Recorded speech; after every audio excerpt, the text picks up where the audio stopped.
have got a slight infection at the present moment. We gather today to duly and faithfully carry out our duties for the best of our judgment and ability, the advancement of this district and the benefit of all our community and fellow citizens. The Coorong District Council members acknowledge and pay respect to the traditional custodians of the land and waters, the Ngarrindjeri people whose ancestral lands are on which we meet today.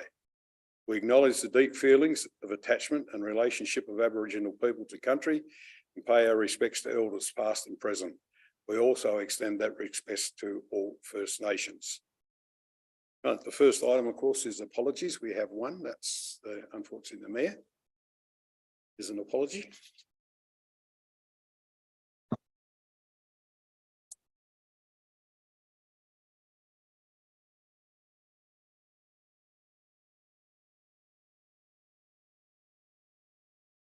The next item is the confirmation acknowledgements.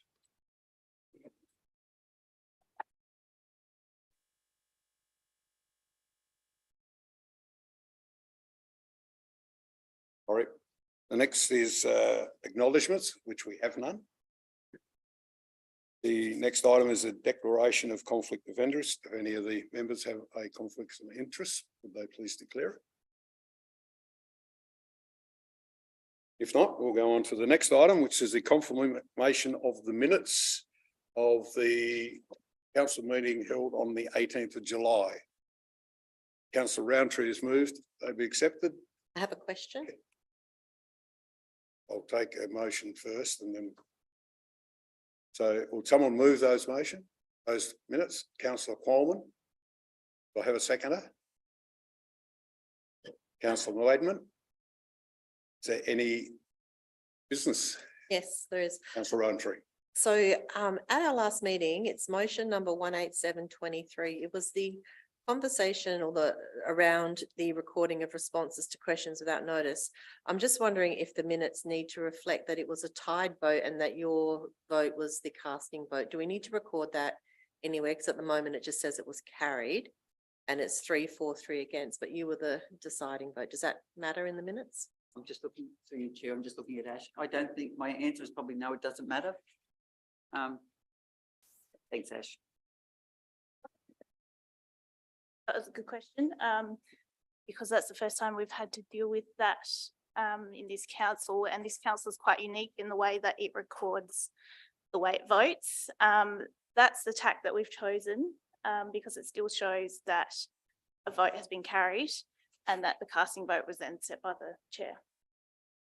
Okay, thank you for the clarification. It just wasn't clear that his was the casting vote. It just says the Mayor declared the motion. Deputy Mayor. Anyway, but if you're satisfied, it was just a question, I guess. No further discussion. I'll put that motion. All those in favour? Carried unanimously.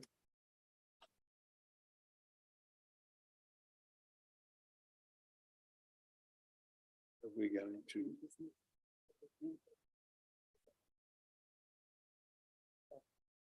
Don't leave that. No. Okay, the next one is the review of the delegations register, and we will have Natasha Jones online. So if anybody's got any questions regarding that. Councillor Pleach. Through you, Chair, I'd like to move that this item be adjourned to the meeting in September. I was surprised to have not received the information prior to the agenda coming out Friday, and I'd like some more time to consider it.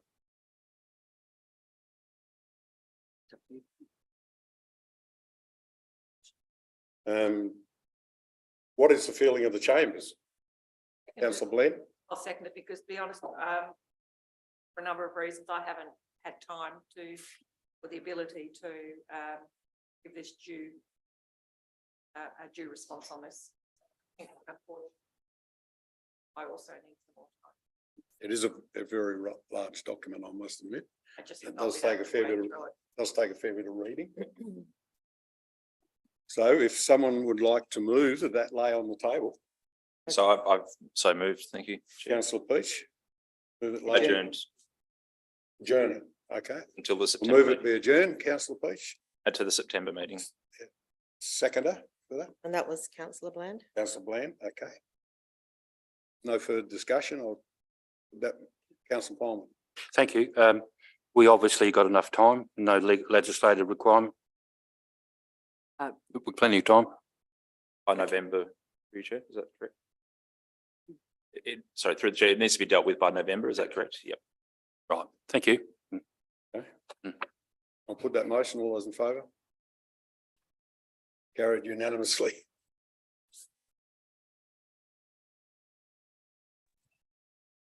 The next one. The mayor's report. Unfortunately, he's not here today, so we can't ask any questions. I'm gonna just check. Just check the audio.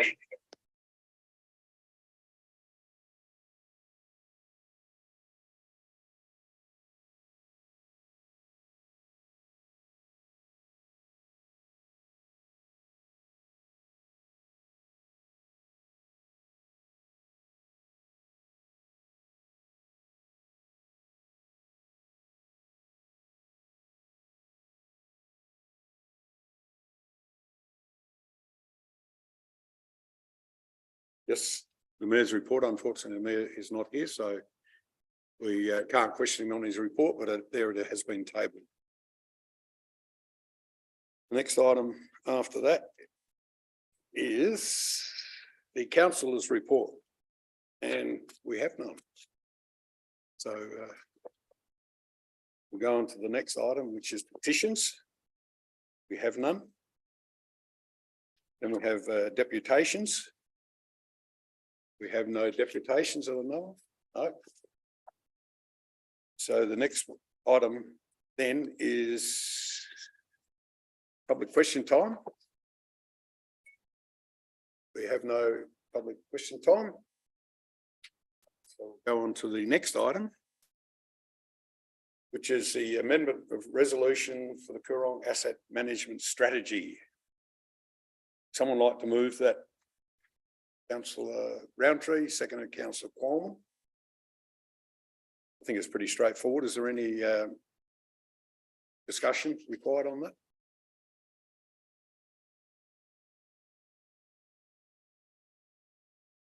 Opposed, Councillor Roundtree? Closed. Opposed? I'll put that vote. All those in favour? All those in favour? Carried unanimously.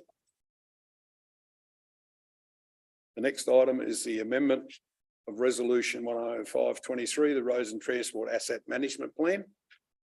Would someone like to move that recommendation? Councillor Qualman. Councillor Bland. Is there any further discussion on that? Once again, straightforward. If not, I'll put that motion. All those in favour? Carried unanimously.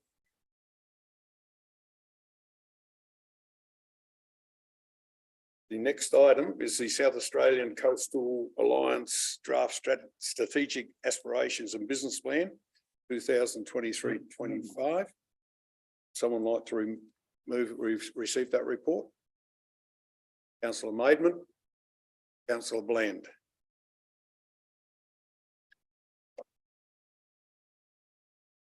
Is there any discussion on that particular item? Councillor Peach. Through you, Mr. Deputy Mayor, just wondering if I may ask, it's a small financial contribution, but do we get something out of it that is considered valuable? Through you, maybe the Councillor Bland is a representative. It's an early days, baby steps approach to this particular issue of coastal councils. And it would be true to say that it's probably still, I'll say, in its formative stage of what's going on. So if I could ask a subsequent question, is our financial contribution expected to increase over time, noting that it has a fairly small budget at the moment?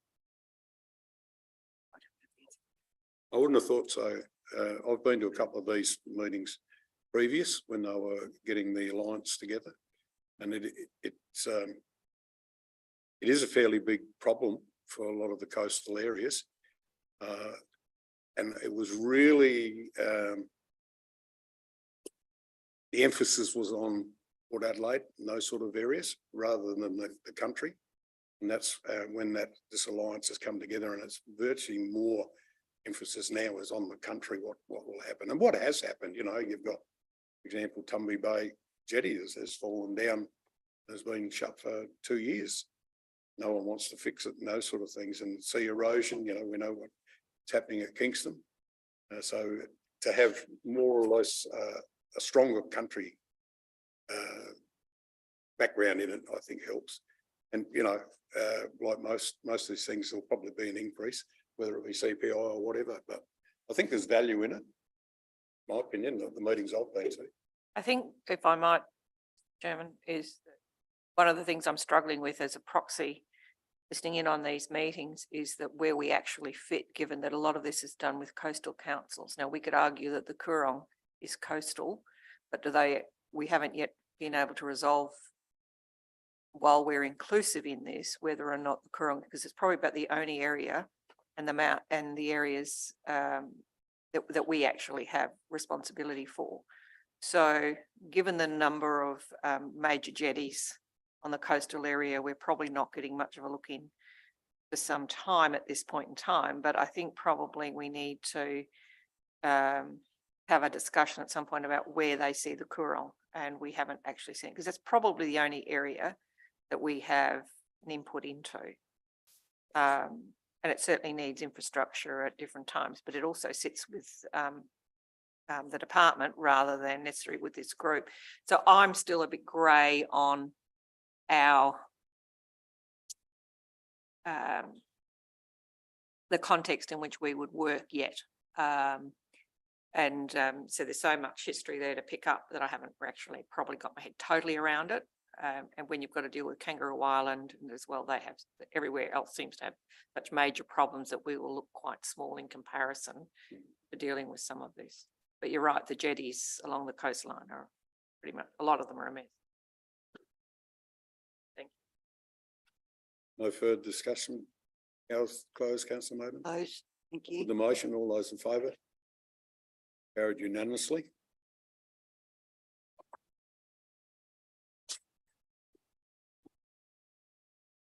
Local Roads and Infrastructure Program, Phase 4. Would someone like to move that motion? Can we get some more, Recommendation, sorry. through, Move the recommendation first, then we'll. well, I don't really want to move the recommendation till I hear more about it. Sorry. I was just going to say, I also don't want to move the recommendation because I actually don't understand how it's going to work with Port and Rec, et cetera. So I'm either a bit slow in the last few days or I'm missing the point. I'd like to suspend for 10 minutes. Okay, we'll suspend meeting procedures for 10 minutes. We'll recommence at 5:22. Who would like to start? Councillor Randall? I've just got, how I read it. Maybe if we get the CEO, give a little bit of background. Okay, please. sure, that might be easier, yeah. This was a late item. As you know, that Tammy is doing some work across the district about the needs of the sporting clubs, and it was building on the work that Sandfeld did with their particular clubs about where the gaps were, particularly around change rooms and toilets and those sorts of facilities.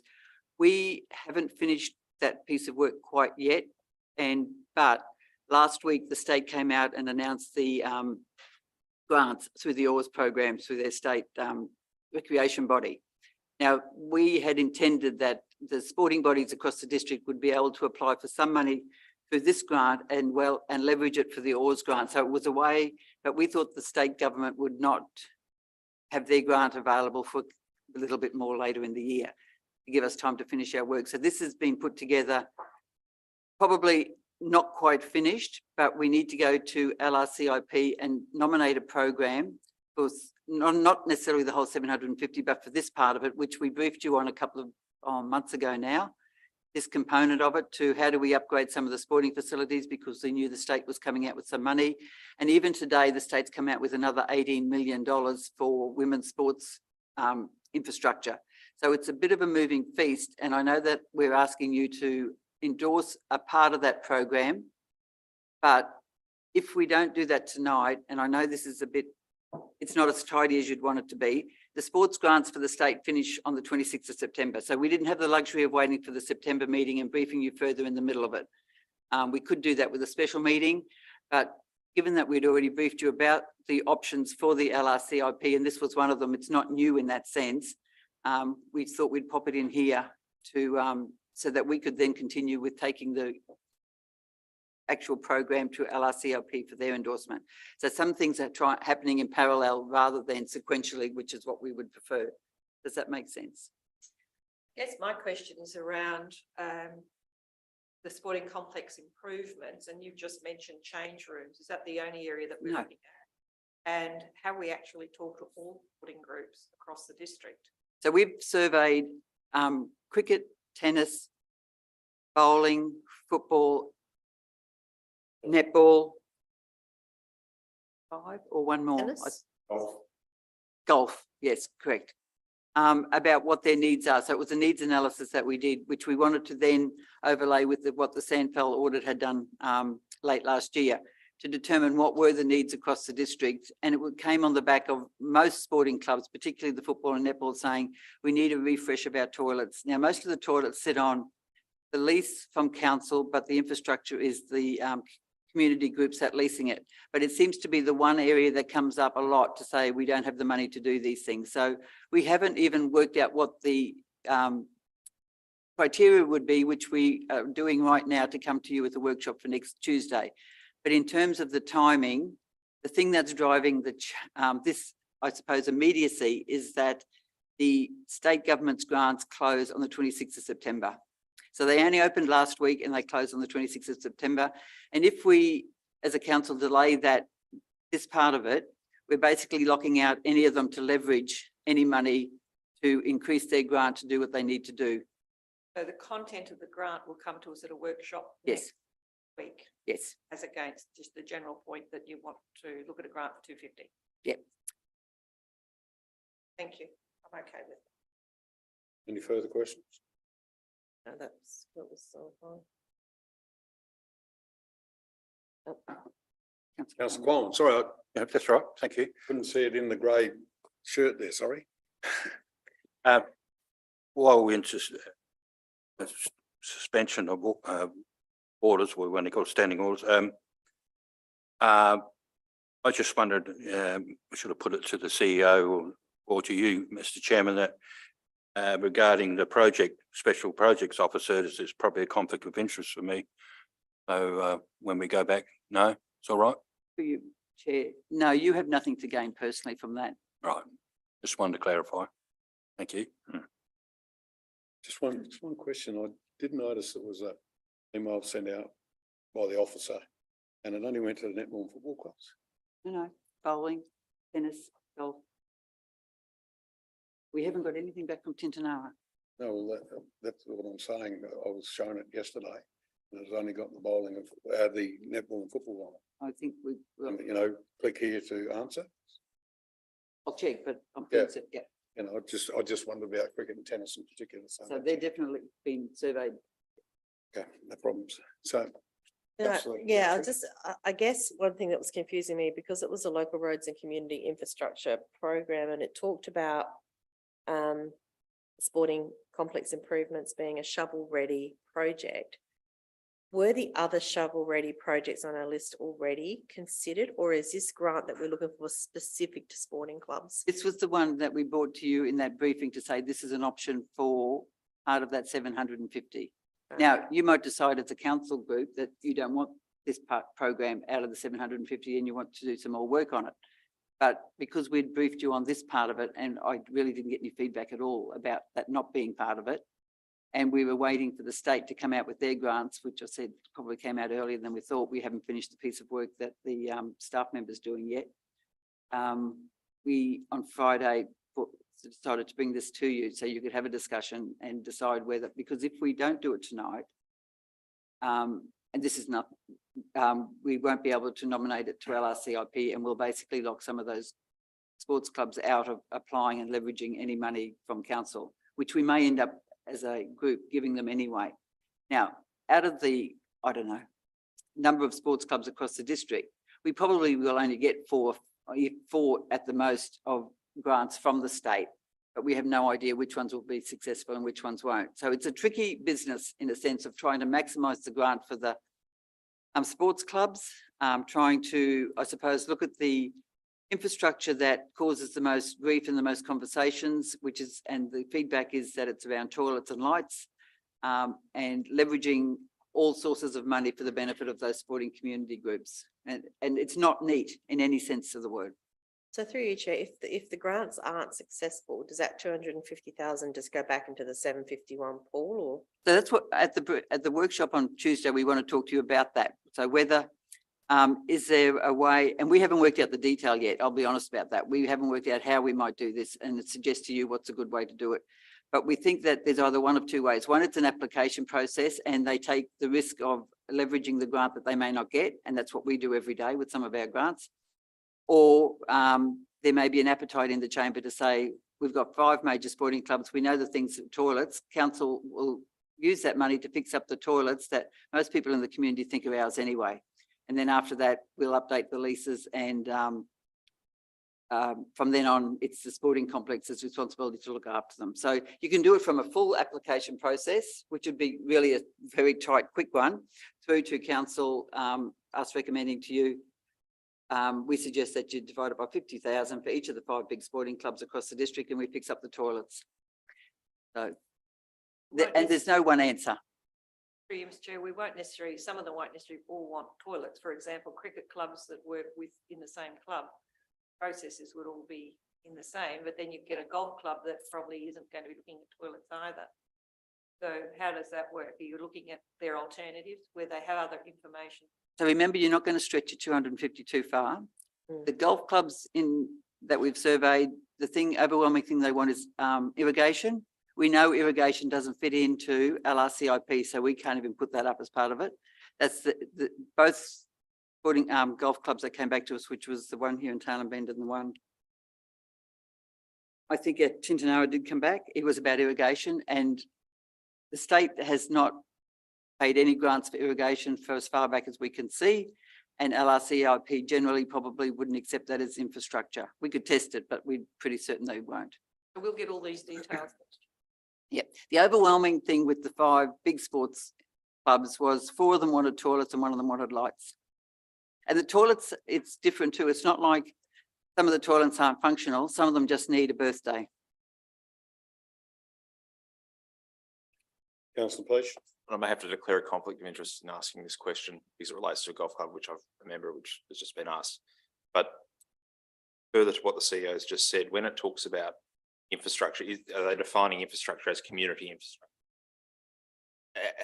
I'm just curious that a system along those lines wouldn't fall under the category of infrastructure.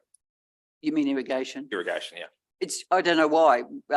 I could argue irrigation is infrastructure, but we know that the golf club has applied for several grants over the years and not been successful around irrigation, is my understanding. And we know that LRCIP probably won't look at irrigation. It's more about building things. Through you, Mr. Chair, just one last question. Could we have a look at the questionnaire as well? Seems to be. We'll bring that back next week with you, or we'll circulate it out of session. I think the other thing we've got to look at too is when the Office of Rec and Sport do look at these grants, if they've got some input from the council, that does help.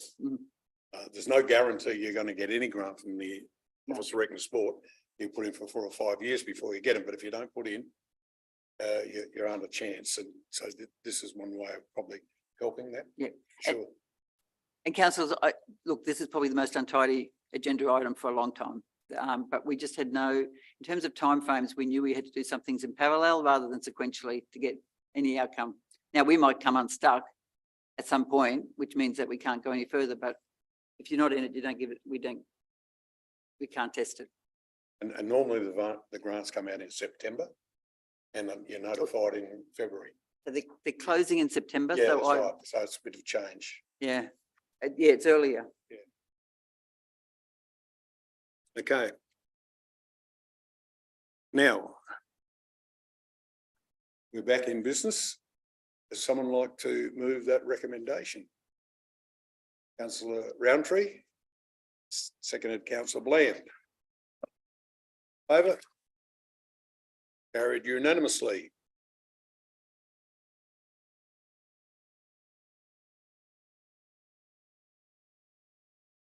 The next one, of course, is the Dukes Highway status update. Would someone like to move that we receive that report? Councillor Qualman, seconded councillor O'Hara. Is there any discussion on that? I think the CEO, I think this is a thing that's been done a couple of times before. And No so doubt. it's the ball going round and round, and you just keep, we're talking about the other grants, you just keep going in, and one day it might land. But with the amount of money they're spending on South Road, we'll have to get a lot more from the Commonwealth somehow. Councillor Roundtree. I thought it was a good report, and I applaud council for the continuing lobbying that you guys are doing around this area. The Dukes Highway is fraught with dangers, and there's so many near misses. Every time you go down this road, you see something that makes toes curl. But I think one of the other things you could possibly point out, if you haven't already, is that both CFS and SAS, or the ambulance crew, are short on numbers for volunteers, and they're often the first people that get called out to these accidents. So, you know, the less carnage on the Dukes Highway would be better, because it is really taxing for these people. And I don't know whether that's just another angle that can be thrown in there. You know, we're a community with struggling to get volunteers to want to do these jobs, and, you know, we're going to keep having the high level of accidents that we do on these roads, a strain on people. To you, Chair. Road safety is definitely front of mind, so it is an opportunity again to focus on that. So Thank you. Councillor Palmer. Just a comment, thank you, Mr. Chair, that I too concur with councillor Roundtree that a very good written, a comprehensive report, and points 2, 3 and 4 reinforce a good recommendation to continue lobbying to the various authorities on this problem of the Dukes Highway and the Mallee Highway, and also the Princess Highway. And it's good to see that Tatiara is also, the other council is pursuing down the same road. Yeah, good report. That's why I thought I'd move it. Thank you.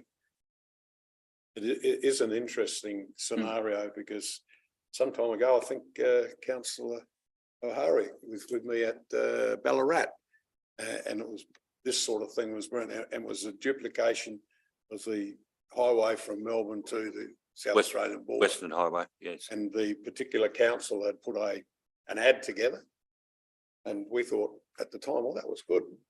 Only trouble, they had 15 shires, we had 2. So, and the ad was very dramatic and graphic, and it was, and the comment was made then that Victoria's got 8 times more distance to do than us, but they'll probably beat us.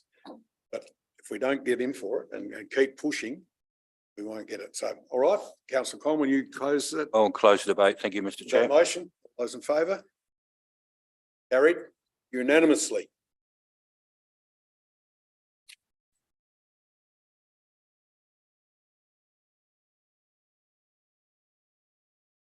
The next one is the Section 270 annual review of internal review of council decisions. Report was regarding the annual review of requests made under Section 270. Would someone like to move where we received that report? Councillor Roundtree. Happy to move it. I would just like to add a couple of words onto the end of it if possible. Only just after reading the report, I thought it might be useful to just put in there at the end of be received, add in noting that during the 12 months prior to July 2023, no requests were made nor outstanding. I thought that was a relevant thing to write in, just if someone reading the minutes. So noting that during the 12 months prior to July 2023, no requests were made nor outstanding. And then I'm happy to move that. could just say the financial. Skip to you, Mayor. Could we just say the financial year 22, Yeah, 23. that's fine. Then it's perfectly clear. Seconded, councillor Coleman. Thank you. Any further discussion? Not up with that motion, all that in favour? Carried unanimously. The annual business fourth quarter review. Sorry? Councillor Coleman.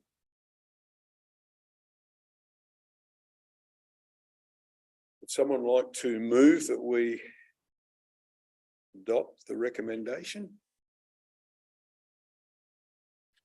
Councillor Roundtree, you'll have a seconder, councillor O'Hara. Is there any discussion regarding that review?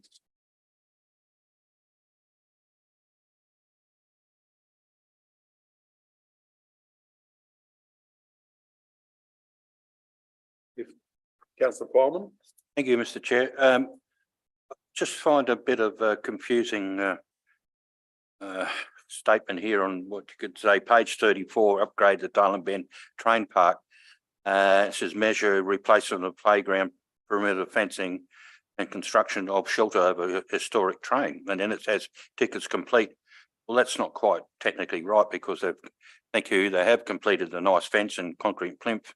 But as written in here, the shelter over the locomotive will not be till in the future. So technically, I find that's not completed. Way I view it. Matt? That's correct, but also there's been no budget allocated for 24, 25 to make 23, 24, sorry, to do the shelter. So it's completed as far as we can do with the budget. I think Okay. through you, Chair, it needs to be better clarified because to Yes, say it's thank you. complete, someone's going to walk out there and say it's not complete. They don't know the details. I think it just can be written to say that that part's not complete. Thank you, councillor Roundtree. We, through you, Chair, will update the commentary, and so the train shelter to be considered as part of future budget, Yes. that's in there. Yeah, but it still says it's completed. I think it can just be simplified in the wording. Okay.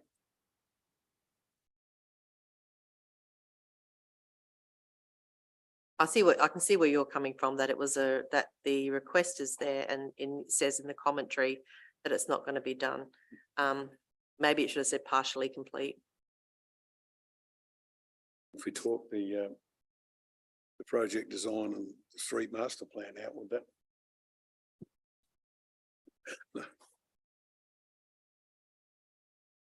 We'll put some other words.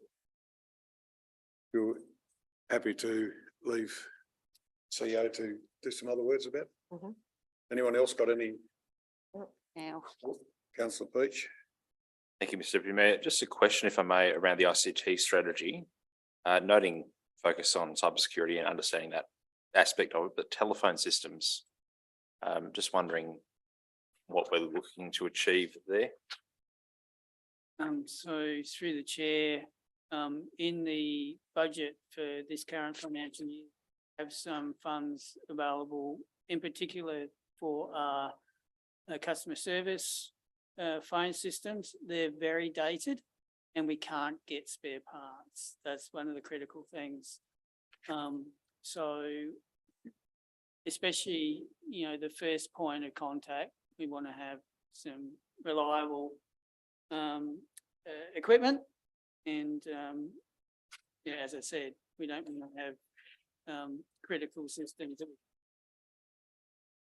So through, thank you, Mr. Deputy Mayor, that's more of a hardware issue than a software issue. Any further questions? If not. Close, councillor Roundtree. Closed. The motion, all those in favour? Carried unanimously.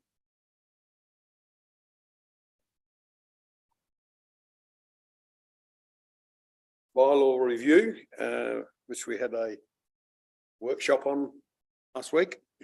Would someone like to move those recommendations, please? Councillor Roundtree. I'd like as to well, move have a seconder. option one. I have to pick which option. I'm moving option one. Yeah. Are you going to do them one at a time? eh? No, I just wanted to Mm. make it clear that I was moving Oh, option one. okay, sorry, yep. You've moved option one. Mhm. Do I have a seconder? Councillor Maidman? Is there any discussions regarding that? I think we had a fairly good briefing from Michael last week. That was the- that was the animal. Oh, that's right, that's the other Animal one, yeah. management, There's yeah. that many of them, We isn't there? did. Yep. If not, with the motion, all those in favour? Carried unanimously. Yeah. Yeah.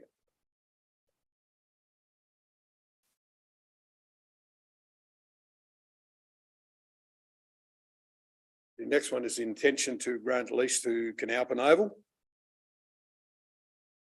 Someone like to move those recommendations? Councillor Coleman moved, councillor Bland seconded. Fairly straightforward lease of getting the leases up to date. Councillor Maidman, Thank you, through the chair. The Border Downs Football Club doesn't exist anymore. Would that be changed to Coorong Cats in the lease agreement? It's mentioned here that it's Border Downs Football Club, but they're not here anymore. Yeah. The three football clubs still exist, Tintinara, Border Downs and Meningie still exist and they play as. So we would do, can I keep asking without going through? So we would do this lease with Border Downs Football Club, not Coorong Cats? Yep. Is that my understanding? Just trying to get there? That's two Border Downs. Okay. Yep, okay. exactly. Thank you. Thanks for the clarification. Any further questions? Councillor Peach? Just one question, and I know the Canalpin Tennis Club is currently in recess, but has any contact with them occurred around this, given that it incorporates that space? Yes, we've had conversations with them and this is, they're very happy with this.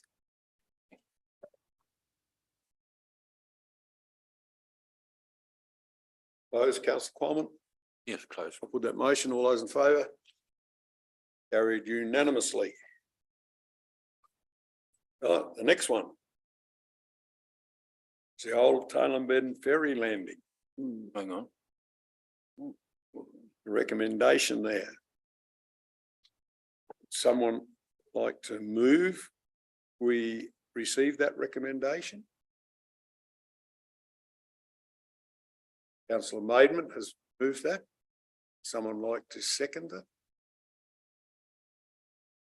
Can I just ask a question? Please?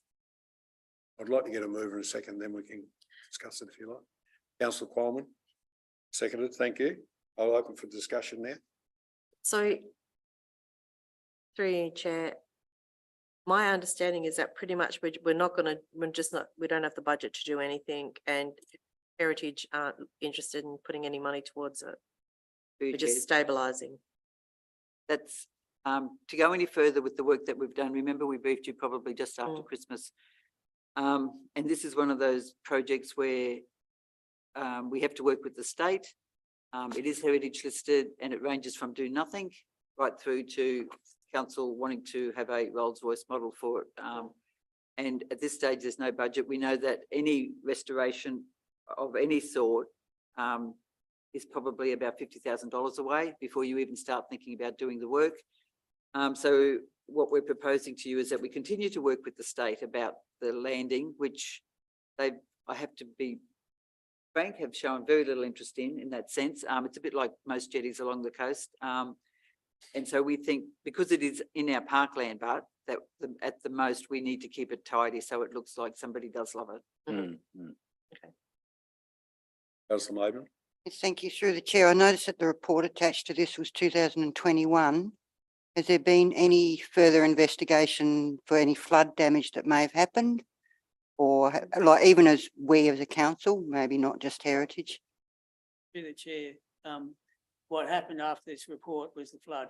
Yes, So in fact, what we determined rightly to do was to not do anything until we determine what the condition of the old ferry landing was after the flood subsided.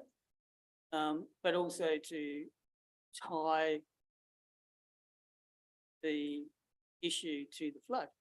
Because one could say that it's a partially submerged structure within a river subject to floods, and that gives it a different angle beyond the heritage issue.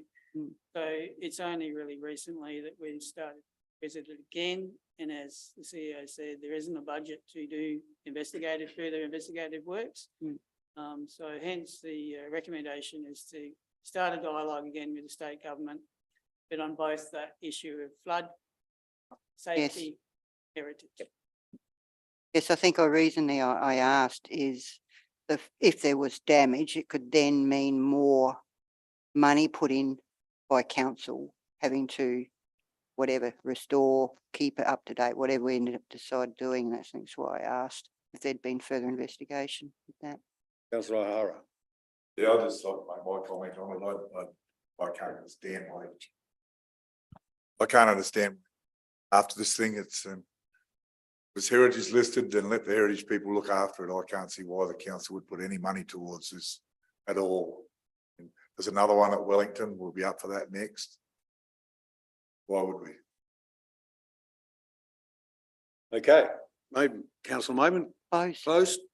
Put that motion, all those in favour?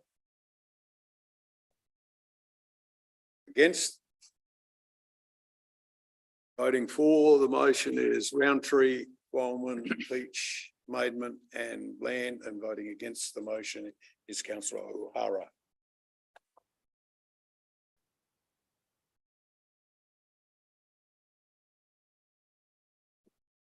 The next one, we had quite a good workshop on, the Animal Management Plan Review. Would someone like to move both those recommendations, please? Councillor Maidment, Councillor Coleman. Is there any discussion needed? I think we had a very good information centre from our officer. And it was quite enlightening, actually. And we're very lucky to have a man of his calibre in that position too, I feel. So if there's no further discussion on it, Councillor Maven, Close. Thank you. those, I'll put that motion. All those in favour? Carried unanimously.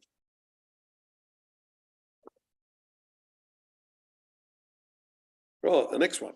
So a bit of a cash advance debenture. Before we take a nomination, I'd just like if we could, the CEO give us a bit of a rundown on this, because this has got me a little bit confused, and a couple of other members have said likewise. I might hand over to Miles. Miles, okay. So through you, Chair, we've reported on this to Finance Committee, Audit and Risk Committee, and previously to Council. And essentially what's happening is that we're tidying up our CAD facilities. So there were previously up to 3 CAD facilities. Moving forward, we want to tie that into one, as per the advice of the Local Government Finance Authority. What you see here is the final recommendation to approve that and go back to the LGFA to obtain that CAD facility.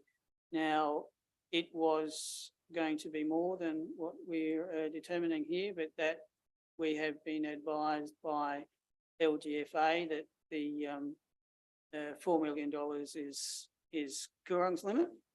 And that's nothing really to reflect upon Coorong as an individual council. It's more about local government per se. And one might look to, maybe some other experiences that councils may have had that has required LGFA to take maybe a slightly more cautious approach. But so essentially we're tidying up the CAD environment. For you, and this had come to. The thing that was missing last time was about, in the recommendation, was affixing the seal of the mayor and the CEO. In the past, that wasn't required. It is now a requirement. So it's two parts to the change. One is about affixing the seal, which had to be part of the motion, which we didn't have last time. And the second one was that further discussion was that 4 million is sufficient, not 5. So just to clarify, my understanding is that this is just to tidy up the three debentures we had in the past. We're taking it now to 4 million instead of 5. And this is the opportunity, if we need to, at some point, draw down, that we don't do it routinely. Thank you. I'm happy to go with that. I'm happy to second. Councillor Roundtree. Mhm. Oh, sorry, I thought you was. Oh, Councillor sorry. Peach. Thank you, Mr. Mayor. I think councillor Roundtree seconded just Oh, then. yeah. Just a question, if I can ask you, I know you've just touched on it around the reduction from 5 to 4. Can you just elaborate on that a little further? If it was deemed necessary by administration that 5 was the adequate number, is that something we need to revisit, or are you comfortable at the 4? Just a bit more information around that would be appreciated. Our finance manager was asked this question at the Audit and Risk Committee last week, and he's very comfortable at 4. We're very comfortable at 4. We can manage that.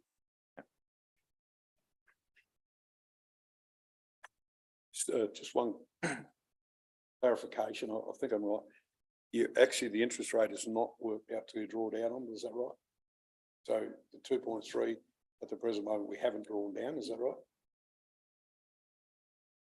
Yeah, that's Yeah. correct. Yeah. That's correct. So at this stage, when we draw it down, it'll be the interest rate at that Time. 6.05, so, Think of it like an overdraft. okay. Okay, everyone's comfortable with that? I'll put that motion. All those in favour? Carried.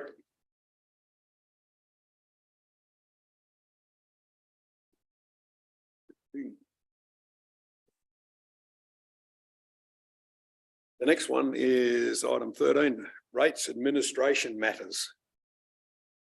The recommendation there, could I just have a brief rundown from Miles regarding what's going on here? Thank you, through the chair. And it's not unusual after the rates notice has been issued that you have queries that result in the need to maybe make some more clarification or deal with particular arise through that first notice going out. So I'll leave the educational facilities second, but there were two queries that came through regarding rate capping and single farm enterprises. The first one about rate capping was the question that, can I base my difference on the discounted amount from the previous year? And the answer is no. But we needed to make it very clear in our policy that you can't do that. So you can't basically get a double dip when there's a legal precedent for that. The other one was the single farm enterprises, and we just needed to have more clarity in our policy regarding single farm enterprises, and those of you with such properties will understand that. So when those questions were raised, we went to our solicitors and said, please review our policy, and they've come back and said, you need to be clearer, add a few words. So the policies don't change, they just got more explanation in it. And the other issue that arose was the educational facilities. So they don't receive 100% rebate, a mandatory rebate, they receive a 75% rebate. So the 25% is a discretionary rebate that council makes a choice in regards to. In the past, there's been a 100% rebate applied to the educational facilities. So in this case, with the new software system we've got, it doesn't automate that. So we're coming to council with those properties that are bona fide existing functional education facilities with buildings on them that serve that purpose. And we are recommending that they get the additional 25% discretionary rebate to take them to 100. There were a few properties we found that didn't qualify as educational facilities for the purposes of the Act, and essentially they don't have their land that is vacant, that doesn't have buildings or ovals on them and aren't used for educational purposes. And so they can't have any rebates supplied to them. They're pretty much just tidying up some administrative matters that arose from first note.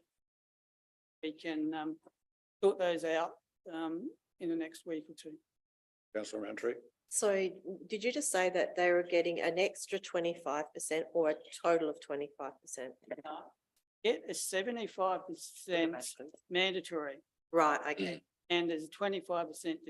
discretionary, And as I said in the past, council's provided both. yeah. And our suggestion is to continue in that fashion. And my second question, the Upton Street Tail and Bend, what's at that location? Because I couldn't see that on Google Earth. The other schools, and I've got, there's all the schools, but what was Upton Street? So, yeah, kindergarten or daycare. So a couple of them, one that, that's what I'm assuming. I don't. Because on Not Google Earth, familiar it's with- just a series of homes. Councillor Quam should be able to ask her. I'll What's it just, up? yeah, thank you. I was just trying to think, no, there's nothing on Upton Street. The school's on Russell Street and or Railway Terrace. So you've got Taylor, you've got Meningie, that goes Princess Harry's Meningie, Edward Street's Meningie, Oh. Kindy, Edward Street's the kindy. Kindy, yep. And then Murray Street, Taylor and Bend was this, Oh, that's what we were on today. that Murray was Street. school. Yeah. And then Mm. Wendy Street is Tintinara. Went, yeah. Wendy or Went? It's got Wendy. Went Terrace. Went Terrace, that's supposed to be. Went, okay. Yeah. North Terrace is Meningie, is the other part of Meningie School. And then the Dukes Highway is Coomanduk. I just couldn't find anything.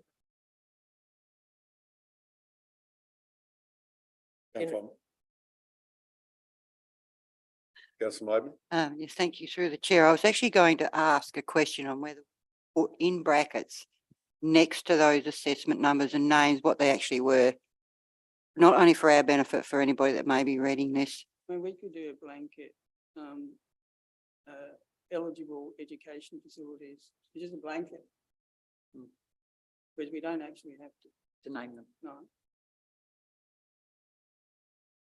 I'm not, it's through your chair, not opposed to having the names in, because I think it's just extra transparency and clarity.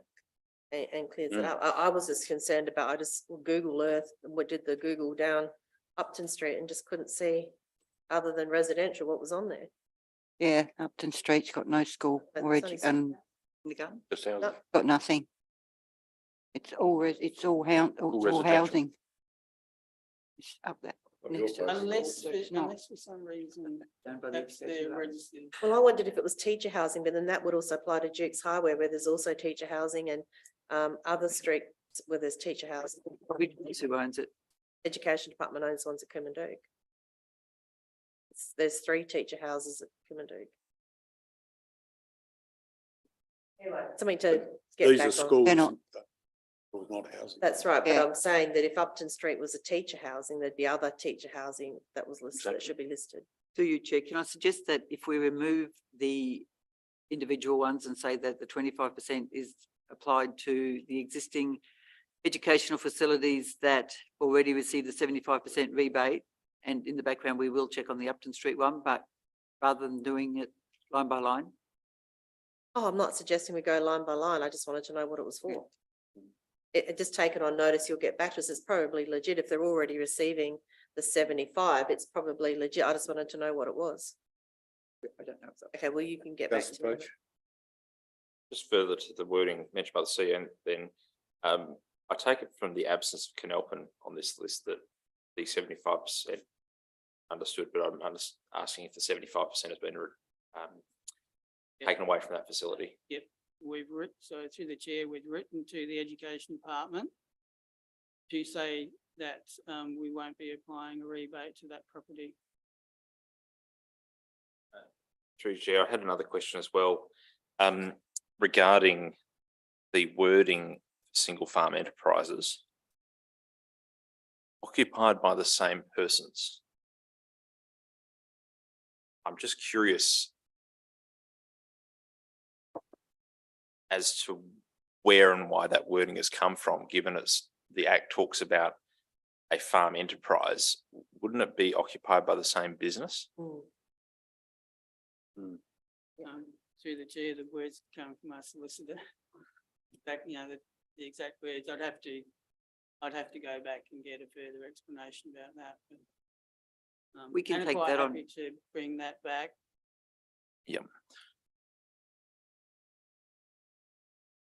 Through the chair, the other change to the rating policy made a lot of sense on face reading, but that one just had me a little curious as to how that was worded and why. Through the chair, further conversation with the rates officer. It was trying to ensure we were not dealing with properties that were vacant. But I think the emphasis was trying to ensure that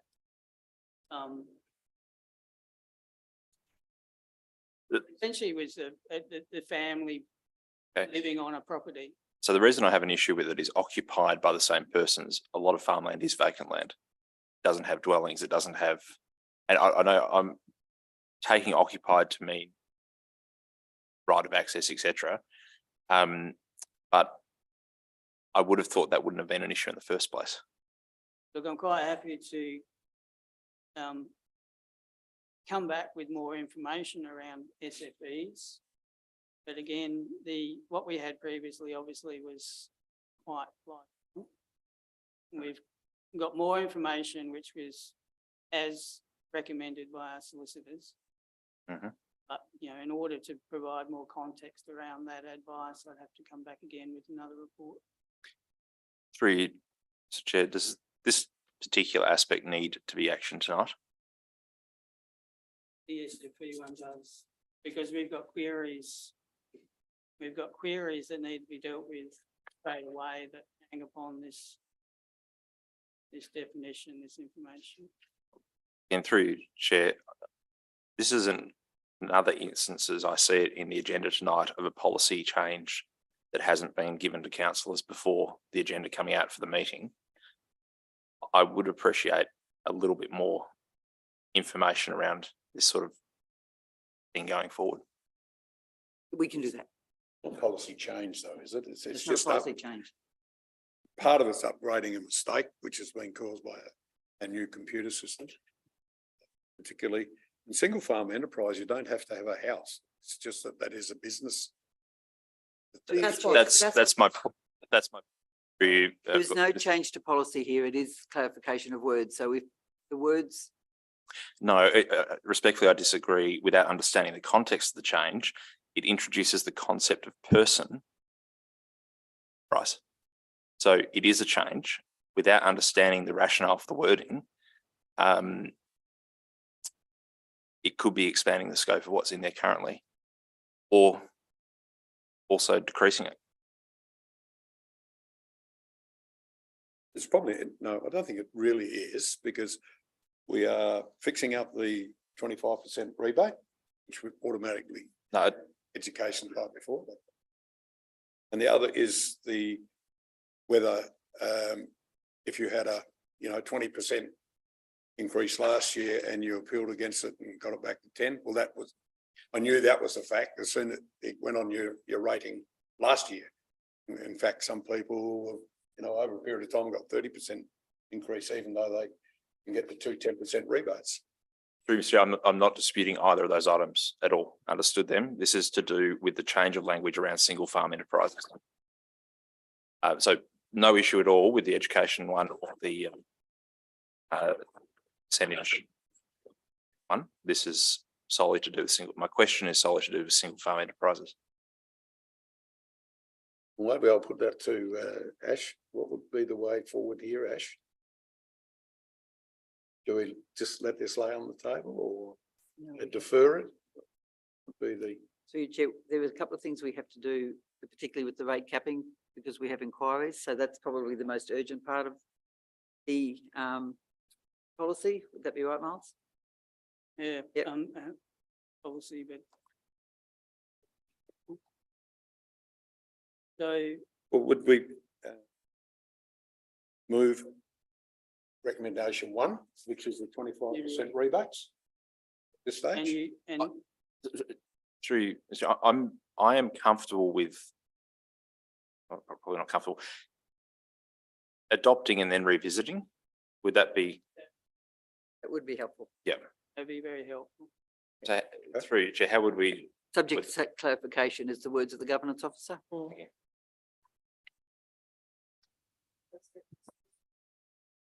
has that got a time frame on it then to get that revisited and back to council? Through you, Chair, we will go back to the lawyers who crafted this and we'll come back to you probably Miles within a fortnight. Oh, easily. Yep, easily.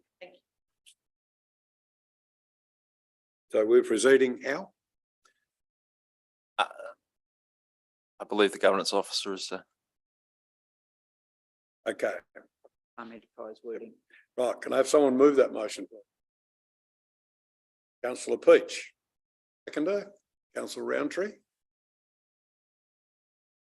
Confirming through your That- chair that we will get a comment back about Upton Street as well. You will, yeah, okay.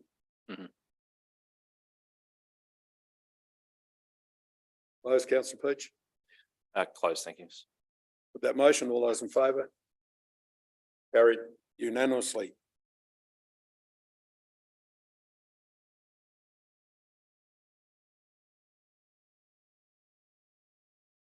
The next is the equity reserve policy. Council adopts the equity reserve policy as presented. Through you, Mr. Chair, I'd like to move a formal motion that the matter be adjourned until the next meeting to allow councillors some more time to consider the policy. I'm happy to second that. Seconded. Have you got that, Bill? Moved. Move councillor Peach. Seconded councillor Roundtree. There any discussion on that? Councillor Bland? Just ensuring that there's no issue on time frame for any. Yes. That case, I support it. Sorry, what was Till the subsequent, to the next meeting, so that would be September. Through you, If Chair, the second- I think, yep, we'll manage that.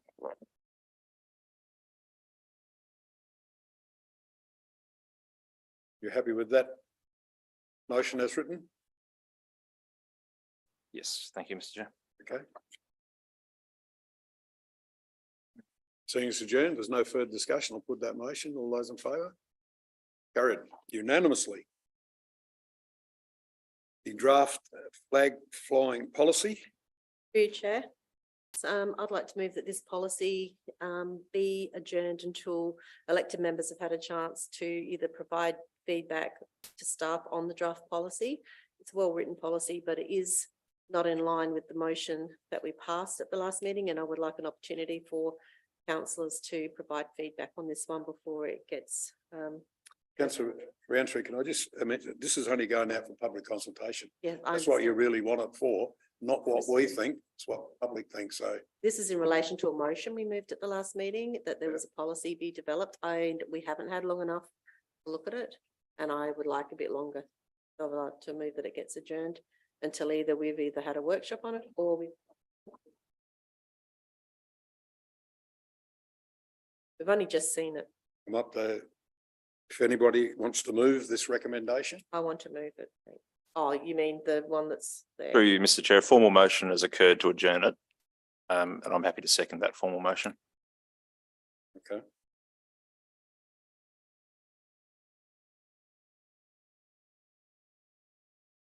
Any further discussion? Question, Yep. in relation to timeframes and when that likely we would be able to discuss this item to bring it back in a timely fashion. Chair, we'll look at the briefing schedule and see where there's a spot. Sooner than later. Could it be adjourned to the October meeting?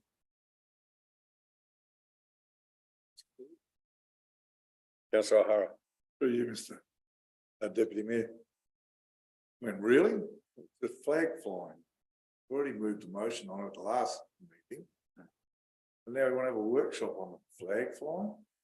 Haven't we got more important things? Sorry. Really only putting this out for public consultation. You know, that's what it's all about. So I sort of tend to agree with it. We'll get the feedback. Then you proceed to draft your policy as per that. Well, that's the way I would have thought a democracy would work. But if this is the motion, anyway, I'll put that motion as is. All those in favour? All those against? Voting for is Roundtree, Coleman, Beach and Bland. Voting against is Maidment and O'Hara. Motion is carried.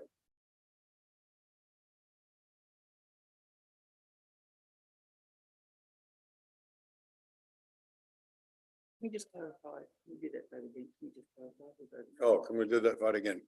Sorry, all those in favour? Thank you. Yeah, I'm sorry, I was looking at this one and not that.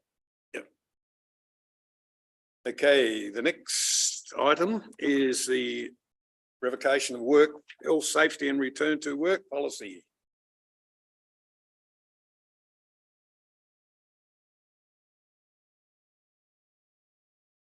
We revoke the work, health, safety and return to work policy. I would have a question, why would we revoke it? It really is not an outward looking policy. It relates only to staff. It doesn't relate to councillors or community. Do I have a mover for that? Councillor Peach, seconder, councillor. I have a question. Yeah. Sorry. Sorry, I've got more. Sorry, Mr. Deputy Mayor, that wasn't moving it. That was a question. You weren't moving it. Okay. Do I have a mover for the recommendation?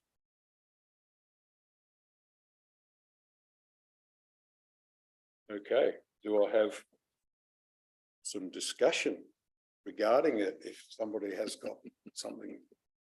I'll start with you, councillor Bland. While this may not be an outlook-looking one, I'll make an assumption, and perhaps so I can confirm that we will have an internal policy on this subject. Still deals with all the issues. Oh, this doesn't negate the internal policy. This just means this one shouldn't be outward focusing. It should be an internal policy. The policy as it stands will probably be almost exactly the same, maybe with a bit more contemporary words. But Basically, just, did we not have anything at all before? we use this one. It's an internal policy. So Put through council. it isn't put to council. Yeah. No. And what we need to do is revoke the external one so that we can confirm the internal one, create the internal Process. Okay, thank you. process. Okay, does that clarify things a little bit? Mm. Councillor Peach. Just further to that, could I have a bit more of an explanation around the concept of internal policies not going to council? I was a little confused by the fact that the background of this is it says we have to have a cornerstone policy, but we're going to appreciate that clarity. But it would appear that this is quite a key measure. Absolutely, through the chair. I mean, in the work health safety environment, there's a significant number of policies. There'll be a policy for handling of asbestos, there'll be a policy for working at heights, there'll be, I think that, I don't know the number, but there'll be 30, 40. They all relate to work health safety for our staff and our contractors, and they're all managed by council administration. So effectively, it's the business of council that needs this policy to do things appropriately. It's not the chamber that has guidance from these policies. It's the admin and staff. Does that clarify things for the members? I'll ask again, do we have anyone to move that recommendation? Councillor Bland, seconder, councillor Roundtree. Any further discussion? Close, councillor Blair. Closed. I'll put that motion. All those in favour? Voting for is Roundtree, Bowman, O'Hara, Maidman and Bland. And voting again is councillor Peach. Motion is carried.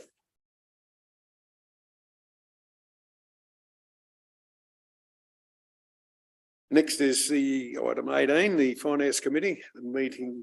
17. Oh, I took click two over there, did I? Apologies. Number 17, the dissolution of the Menengi Cemetery Committee. There is a recommendation there. Someone like to move that recommendation? And I'll speak to it. Councillor Bland has moved it. Do I have a seconder? All right. Councillor Bland. I guess this cemetery committee has a long history of doing some particularly good work, and I'd like to compliment on that. However, it is the one committee that requires a reasonable amount of manpower, and we are down to 2 gentlemen who continue to work in that area. Some of the others, due to age, have actually not continued. However, I also understand that there's been some discussion with our council volunteers, particularly those in the Lions Club, who are now going to support the existing volunteers to continue on the good work that's there with more manpower. So I would recommend that we continue down this path. Any further comments, discussion? If not, I'll put that motion. Oh, sorry, councillor Kwong. Oh, just a comment. Thank you, Mr. Chair, that and concur with what councillor Bland says. It's good to see volunteers are still continuing, just not under the guise what we'll see if this motion gets up on section 41. So it's good to see they're under the council's volunteer program, which is good to at least the work's getting done on a valuable asset. Thank you. Can I just make one? Quite honest, nobody ever wanted to do the minutes. I don't think you got to. Those, councillor Bland. I'll put that motion. All those in favour? Carried unanimously. Now I'm right. Number 18. The Finance Committee minutes of the meeting held on the 1st of August. Someone like to move that those minutes be accepted? Can I ask a question first? Councillor Roundtree's moved it. Have a I- seconder. We can have a talk after. Do I have a seconder for those minutes? Councillor Maidman. Councillor Roundtree. So I noticed in the finance minutes on the 1st of August that under questions without notice, we still have the commentary CEO director provided a response, even though in July to include responses to questions. I'm wondering why that didn't occur. And we will start it from the next, we just didn't have time to do that. Okay. We will do that.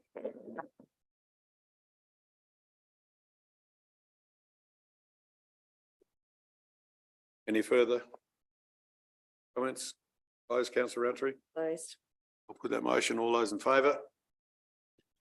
Carried unanimously. Audit and Risk Committee minutes of the meeting held on the 8th of August. Recommendation. Someone like to move we receive that minutes? Councillor Qualman. Seconder. Councillor Peach.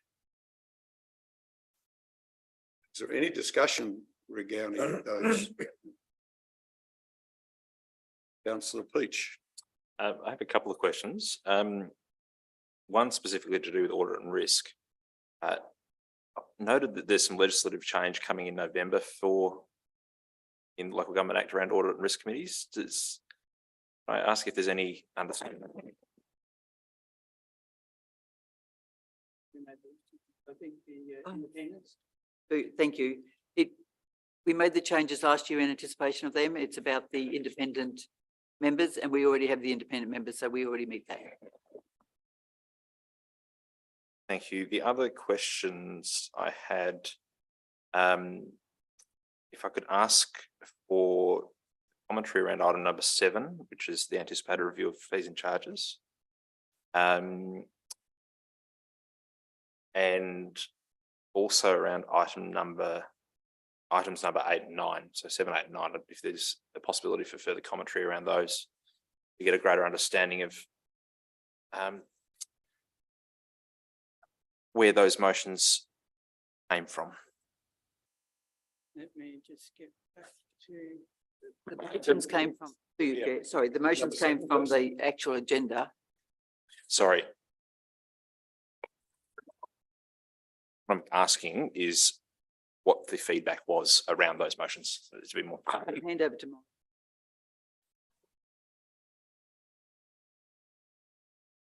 So the main issue here is a conversation that especially presiding member Michelle Bennett's had, which is that if there's a situation where a fee or a charge is discounted, i.e. is less than the actual cost to deliver that, the difference is paid for by all ratepayers, and that should be open and transparent. So in moving forward with the advisory group's work, the recommendation is that we do identify the cost, the real cost of delivering whatever it is that we're charging a fee for. And then with council setting their recommended fee, that the difference is clear. And it's clear then that that difference is something that's shared by the entire ratepayer community. That's the essence Thank you. of that. Mm. Is that okay? Yeah, sorry. And the question around 8 and 9, 8 and 9? I suppose was there's a motion, 2 motions without notice and quite a lengthy discussion, suspension of standing orders and discussion around that. Happy to mention those. So we have had conversations in the chamber previously about a reserve, and we talked previously about the plant and fleet reserve concept, and that we have said before that that's something that we would put to the Audit and Risk Committee to garner their opinion on. And also a matter arose in the last month or two regarding the treatment of Coorong Tatiara LAP funds, project fund. At the moment, any unspent funds at the end of a financial year essentially go into general revenue. And there was a desire to be able to determine if those funds may be able to be retained for LAP purposes, and certainly to support potential project applications. So it was appropriate to put those 2 items to the Audit and Risk Committee and deliberately suspend standing orders so they could have a conversation. And Councillor Coleman was there, and I'm quite happy if the chamber wants Councillor Coleman to give a bit of précis of that conversation. But what we're looking for is for not just an opinion, but for guidance from the Audit and Risk Committee to council. And that's how these resolutions were formed. These came from the members of the committee, not from staff. So maybe through the chair, Councillor Coleman may wish to make a comment. Thank you, Mr. Chairman. I was just trying to find something else in the agenda which related to about having a reserve, but no, it was discussed at length, and also the coordinated tracing Strapnell gave her input, so that's why we decided to put that through with the motion about notice. May I add through the chair? So in essence, what we find with a reserve is that a reserve should be used for specific project purposes that have a finite life. So your advice of the Audit and Risk Committee. There was, certainly we have a presiding member that is not a big fan of reserves. And a number of reasons, and one of the key reasons, and one of the reasons why you shouldn't have an ongoing life for a reserve is because upon the election of a new council, all reserves are redundant. You actually have to formally re-establish them. So, and you find yourself in the situation where they're not re-established, you can find yourself in quite some difficulty. And the other part of this process is that you should fund things. This is the Audit and Risk Committee advising. You should fund things such as plant and fleet through an appropriate strategic asset management plan, which is adequately funded. And should you need to raise money, you raise finance through loans at the time that's required to purchase these. You shouldn't be putting money aside for future spend through a reserve.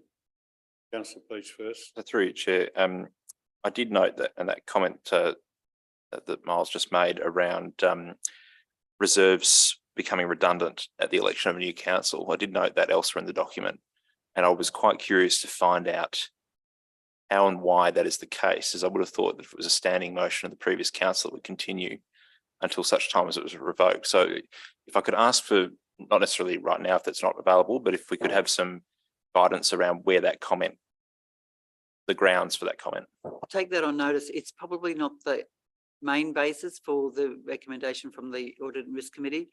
The Audit and Risk Committee was very much of the opinion that asset management plans and contemporary accounting have now. There is a very big difference but between the LAP and the plant and fleet, and the LAP is the one that falls into a specific purpose in that we have a relationship with another council, that some of the grant funding is between the two councils, and the only revenue that program gets is through grant funding. So there's two significant differences between that and the, which is why the policy around a reserve came earlier in the piece, so that would provide the basis for this discussion. Yeah, I just note that it was noted as a risk. I'm keen to, if we could take that on notice and get a greater understanding of it. Councillor Roundtree first. Sorry, Councillor Bob. So I guess one of the things that Councillor Arthur wanted from probably when I was first on council is for the plant and equipment to have a reserve. And it was basically, and correct me if I'm wrong, but my understanding on it was because when we sold equipment, if we, there was a situation selling it and we're using that money for something else, and then when it came time to upgrade equipment, it was a problem. Arthur's view, perhaps if we sell stuff, then we keep it there and then it's there when we do actually need to go and buy more equipment. For as long as I can remember, something that has been debated and ongoing. And I thought we had moved a motion that said we were going to create a plant and equipment reserve fund, which everyone's shaking their head, so maybe I'm dreaming. But I guess what you're saying is the Audit and Risk Committee have now said, absolutely not, it's too risky to do it. It's interesting. When I read these minutes, I wanted to go and listen to the recording. And did you? We may not have. Because I was very interested to find out, first of all, with the LAP scheme, you're saying that change the council is gone. It's not, because it's all grant money. It's all respected to be spent on a particular grant. And some of them go over 2 years, some of them go 3 years, some of them go over 5 years. And that's And that's where, why it's and a we've difference. always had that money carried forward. But we just did not have it within the proper system, within the reserve fund system. This is different. This is when a project's been completed and there's unspent funds. This is what we were talking Yeah, about. well, with LAP. that's always a way. No, this is where this is a project that has finished, completed. Hmm. And there is still some funds left over. Yeah. At the moment, those funds go into general revenue at the end of the financial year. Now, there is still some reticence towards setting up a LAP reserve, but the circumstances are really quite different. And the fact also that you had more than one party involved and it was projects. What about when it goes over budget? We don't, When it the goes staff over- don't come to the council. We're talking about lab councillor. Yeah, They would work within budget because they only have a grant budget. yeah, but they. The reason that over a period of time, there was a reserve built up is because they were able to use the volunteer basis for some of their work, and a lot of the grants have a volunteer proportionality. I'm just going to whisper to the councillor for a moment.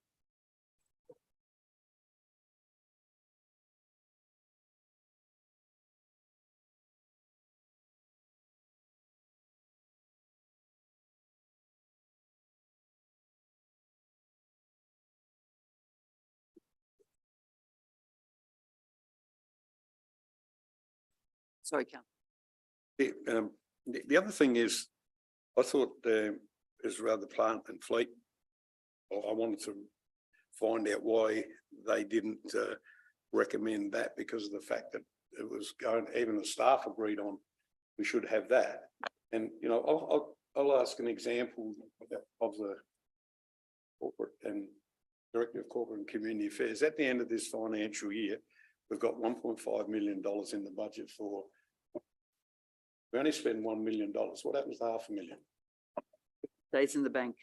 Stays in the bank, but Stays in it's the not bank. allocated to anything. No. So when you bring the annual general report out, in theory, you know, if everything goes where, we'll have a $500,000 excess. So remember last year, So- councils, we had a little bit of, we hadn't spent capital completely and we came with a report to buy some extra rubbish bins because we hadn't spent all the capital. But if you don't spend your capital, the money stays in the bank. Then people, which is $684,000 off the top of my head in plant and equipment.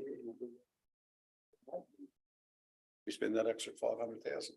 Capital budgets will always, you never ever spend exactly what you said because of supply, demand, whatever it is, and getting things on track. You will always either be slightly under or slightly over with capital. It's not, and some capital, you'd almost, in any business, maybe we're a little small, but you would have a 3-year rolling capital program rather than a year by year because projects don't fit neatly into a calendar year sometimes. Is excess plant and equipment we sold over the period of years just things that doesn't go to get more stock, you know, like 385,000 we sold the profiler for. So so that's back to you, Chair, sorry, but that goes back to the way you replace stock is through an asset management plan. You know what you got to replace, not because you've got some money in the bank to buy something, because you need a new grader or you need a new something. And so councillors, you do that through your deliberations for the budget, not because you've got 300,000 sitting in a bank and you want to spend it on something.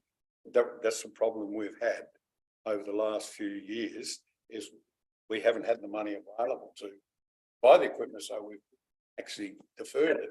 And that's why we're behind in our, you know, like a little bit behind upgrading our materials. So and councillor, you're right, we come to you with a schedule to say we have got some catch up. Now, remember, councillors, this reserve is not cash backed. It is just a running commentary of what the money should be, but there is actually no separate bank account that says you've got 500,000. You just to finish off what I was trying to say before is that as the motion says there, recommend council consider a reserve for Coorong Tadia Local Action Plan on the basis of firstly developing a reserve policy that stipulates the conditions of the reserve and no cash is quarantined. Well, no case has ever been quarantined, has it? Okay. So there's no point having reserve.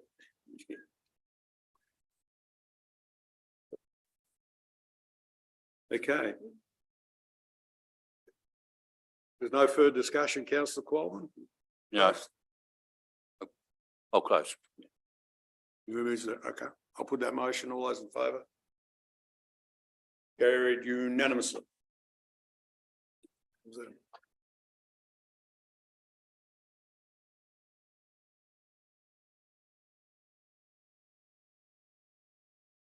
The minutes of the Murray Lands and Riverland Local Government Association minutes of the meeting held on the 21st of July this year. Would someone like to move that we receive those minutes? Councillor Maidman, Councillor Bland. Is there any discussion on contents of those? Councillor Bland? Just have a question in relation to the Murray, the River Murray flood event.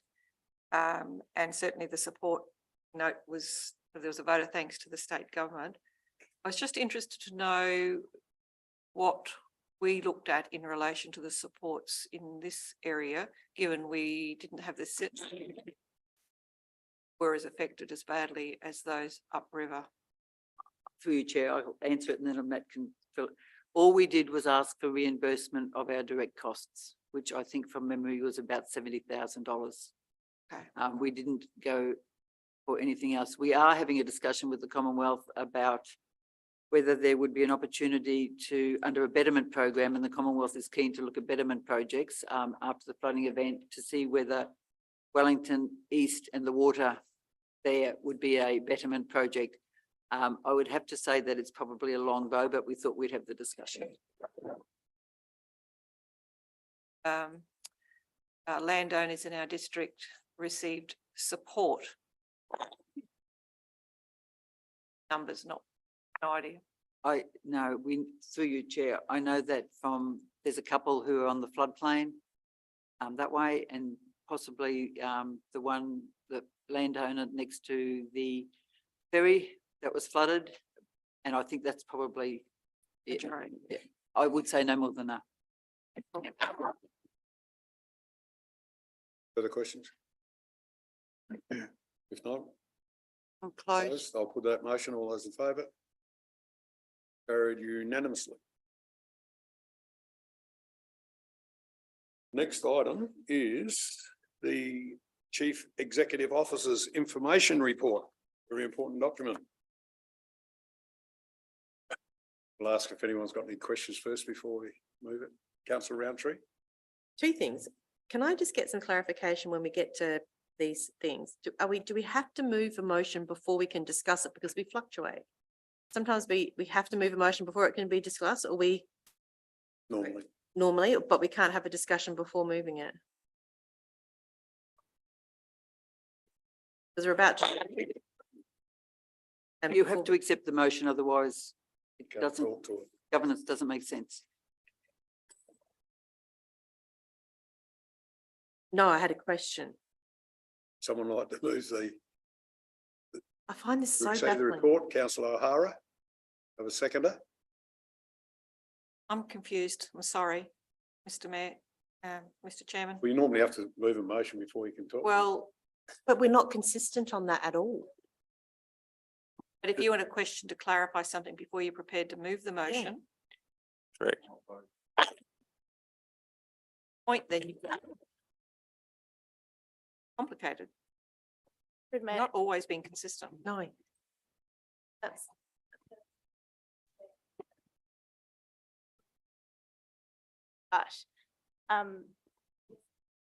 But, but if there's several questions being asked on one report, it probably is better to suspend proceedings and ask those questions, then move back into debate when you move that motion. I'm quite happy to suspend meeting procedures for 5 minutes. So moved. No, I just wanted some clarification because I Fine. don't think we're consistent in how we deal with this. So every time I want to put my hand up to just get some clarification before I would consider moving a motion, sometimes I just want to ask a few questions, and then if I'm happy, I'm like, yeah, I'll move the motion. But if I'm not, I might not want to move it, but we don't seem to be able to, and it's different between one motion and the next as to whether we're doing it, you've got to move it first, ask questions. And it's not just, it's been like this for a long time. It's not just tonight. It's a long time, and I'm getting a bit You're myself supposed confused. to move it first. I'm at fault there. Because you haven't got anything to debate if you haven't got a motion. But why can't you ask questions before you move it? No, if you suspend meeting procedures, yes. Okay, well, we need. Or maybe we just got to do that more. Just, yeah, well, Normally, yeah. And then you discuss it and then you can have the motion. So we're now up to the CEO's report, and I have, Yeah. yep, so I have a question. I want to ask on the report, Yep, you still ask. but I can't ask it till someone's moved it. I'll move, Moved it. Does someone like the second? I'll move that we suspend standing orders for 5 minutes so we can talk about it. Quite happy to accept that if councillor O'Hara is prepared to accept that. Would you like to second that, councillor O'Hara? Yeah, okay. So maximum 10 minutes. Okay, so we will. Are we supposed to vote on that? Resume. Are we Right. supposed to do Who that? has a question? Councillor Roundtree, you have a question first Oh, up? I do. It's nothing significant, but I just was asking the CEO, she went to a meeting on the 31st of July with reps from the Australian Rail Track Corporation at Taylor and Tinty, and I just wanted an update on that. The Laurel and Hardy show. I'm sorry, Chair. Oh, Through you, Chair. Yes, we did meet with ARTC. It was a long time coming and they were very generous with their time. We had the general manager. We had two other senior staff as well as their maintenance person from the rural city of Murray Bridge.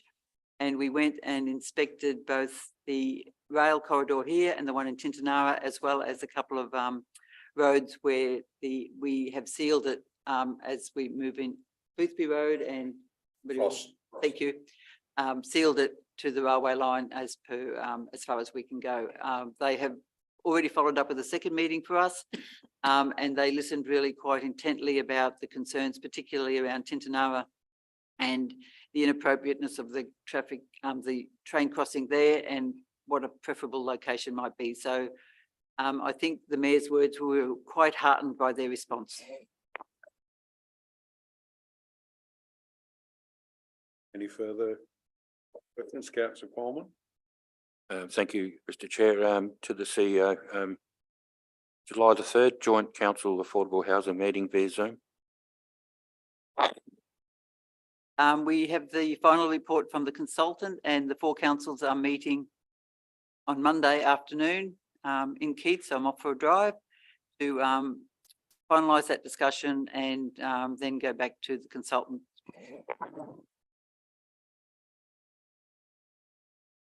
I'd just like to Councillor make, Glenn? I just like to make a comment. It was interesting to look at the stats on the visitor centres, and that also included the Point Malcolm Lighthouse.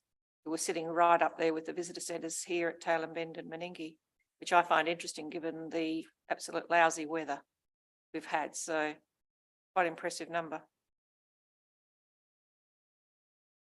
Is there any further discussion? Okay, we'll go back into meeting procedures then, a bit early. And we have the motion, do I have a motion to receive that report? Councillor O'Hara, thank you very much. Councillor Bland, seconded councillor Bland. Oh, No further discussion. I'll put that motion. All those in favour? Carried unanimously. Next one is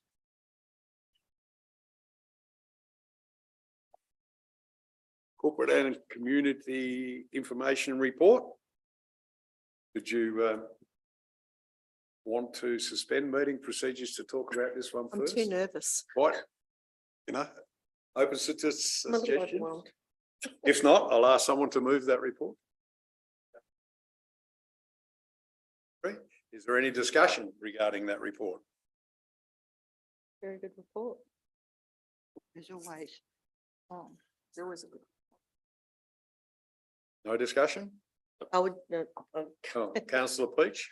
I'm just noticing aggressive customers at number 2. I don't actually recall seeing that as a stat. I may have missed it. Apologies if I have, but is that a new?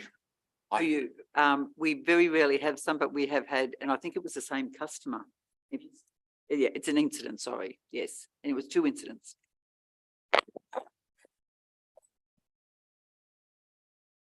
No, nothing to do with the rate. Councillor Roundtree, you had a question? well, I was just going to comment, these reports have, obviously a lot of work goes into the reports done by the directors and very, very good reports. So thank you. Okay, no further discussion? With that motion, all those in favour? Carried unanimously.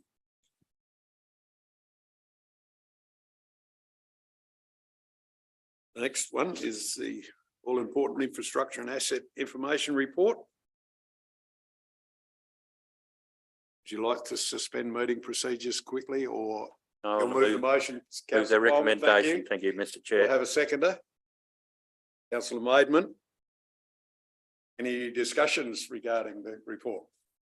So I think through your chair, another really good report, very pleasing to see we're starting to get some stats on the caravan park using the tap and go. I think that's going to be really useful. So thank you for that. And that the washer and dryer is installed. So thank you. Jump the report before. Any further comments? Councillor Coleman, did you? If I may, on page 115, report regarding the upgrade of at the Tullabin Oval, or the toilets up there, replacing the old earthenware plumbing with some appropriate new types of sewer and so forth. So thank you to council for that. Not having an ongoing blockage problem was what we were having. I'd just like to make a comment before I put that motion, is the comments from down our way about the revised unsealed road maintenance program. We're actually ripping and reshaping, I suppose you call it, Matt, would you? Been very, very well. Absolutely, and some of the jobs are turning out very, very good, which is a good one. And you know, like it's good to get a couple of accolades about the roads instead of the other thing. Councillor O'Hara. To you, Mr. Mayor, yeah, just to back up what you just said, actually, I went out Yarrandale Road the other day and I couldn't believe it. It's the best I've ever seen Yarrandale Road. I think the first 7 or 8 kilometres is magnificent. Henry Angus must have been complaining, I think, because beautiful out this place. Right, so any further, councillor Peach? Just one question, and apologies if it was raised at the last meeting, but 32 missed services for bins back in June. Was that an anomaly or what? Sorry, 118? Overweight bins, isn't it? Am I on the right one? Overweight. Oh, yes. Through you, Chair, 3 missed services, 32 overweight. Ah, sorry. We need to maybe make the colours a little bit more contrasting. Sorry, through you, does that mean they can't pick it up or won't pick it up? Through you, Chair, they still pick it up, but they often will put a sticker on it. Sometimes an overweight bin is recorded if essentially a bin is missed and they go back and people have added, so there might be a week and a half's waste in it. Doesn't happen often, but that's sometimes a cause, and being an anomaly like that with 32 where generally it's pretty good, I'm suggesting that may be the case in that particular instance. Any further questions? If not, I'll put that motion. All those in favour? Carried unanimously.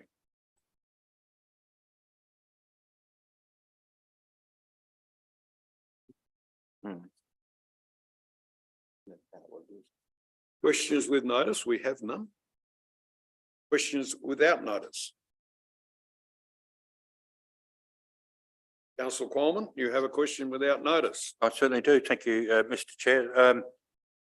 First of all, through the chair to the CEO, thank for the CEO putting out advice notice to the relevant businesses on Railway Terrace regarding our proposed major stormwater works on Railway Terrace come Cypress. I just wondered, are we going to expand further on more information through the various types of media like the Tarn Topics, Lakeland and the It's all been prepped and done through you, Chair. Yep. Thank you.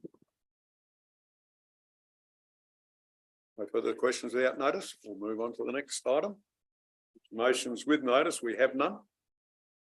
Motions without notice. Don't get a second chance. Next, we're on to the minute action list. Has anybody got any queries regarding the minutes action list? Councillor Peach.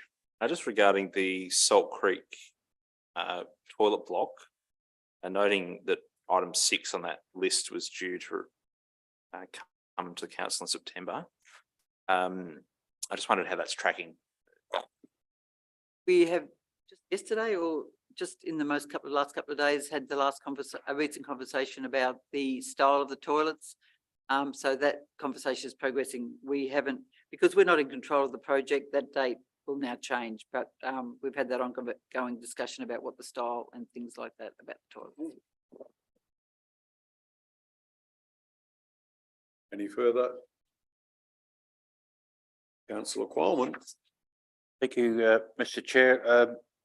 Minute 114/23 May was a motion without notice, roads and infrastructure meeting held on the 4th of April, but it really fails to describe what it is. But of course, I went back and had a look at the previous of those relevant minutes, and it's actually to do with issue of bitumen around trees on the Tintinara meeting strip. I just thought maybe there should be some inclusion of information in there so the general public can know what it's actually about. Do Does you, it say? Chair, we will expand the notes. Thank you.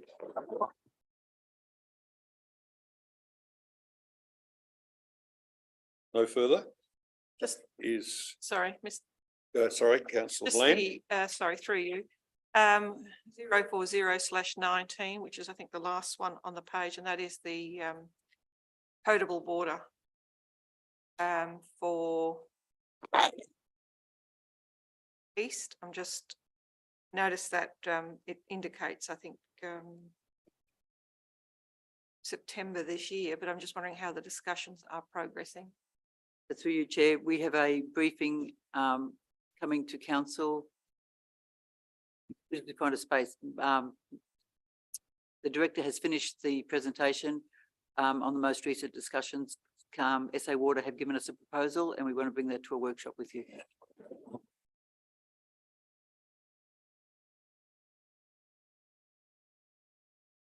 No further?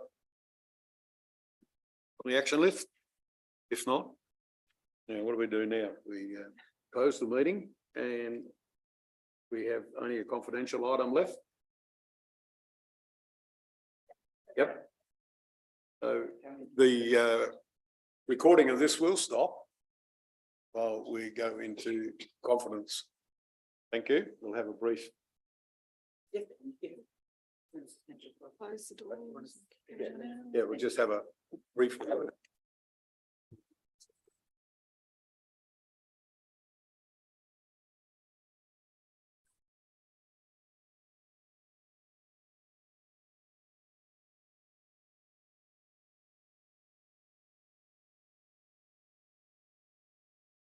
This one.